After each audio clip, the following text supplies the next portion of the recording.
Juang piny owacho medo singo chiwruok mare kedo kod kuong' machiko kopuodho e pacho ka. Kolose kinde manoromo gi jotend arita mahumaro kak e boma ma Nakuru. Jatend piny Kenya Rigathi Gachagua kod jatend migawo mar arita Kithure Kindiki ogolo chik ne jotend arita kod loch nanga mondo omi oti kanyakla e kedo kod ohala kod math mar kuong'. George Bati nigi ler mar wachno.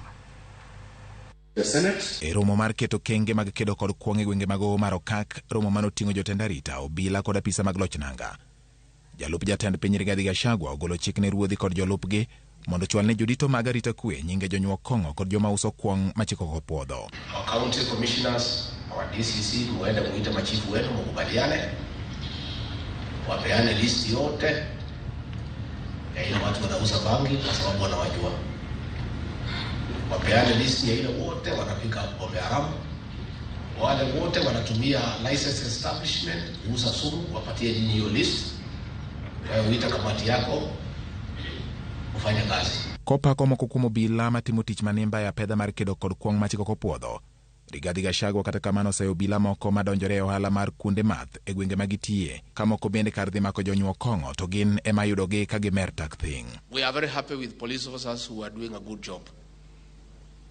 But we have a serious problem with a few of them who have conflict of interest, who have opened bars in the areas where they serve. We have a problem. We have a problem with our police officers who are collecting protection fees. We have a problem with our police officers who are supposed to go and arrest drunkards, but they are more drunk than the people they are going to arrest.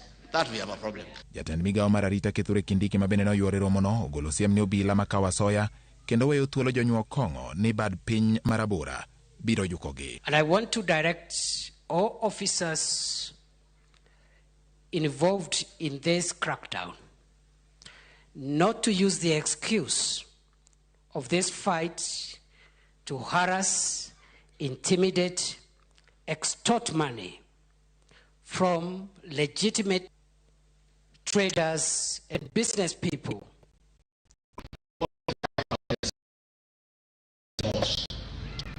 And to make it difficult to license bar and restaurants. Kakoro piny owacho ramo ni giwuok oko mar tieko chuth kuong' machiko kopuodho. Ting' maduong' en dino rode duto mag kuong' ma ok opuodhi madonjo e kuonde mag math ma pacho ka.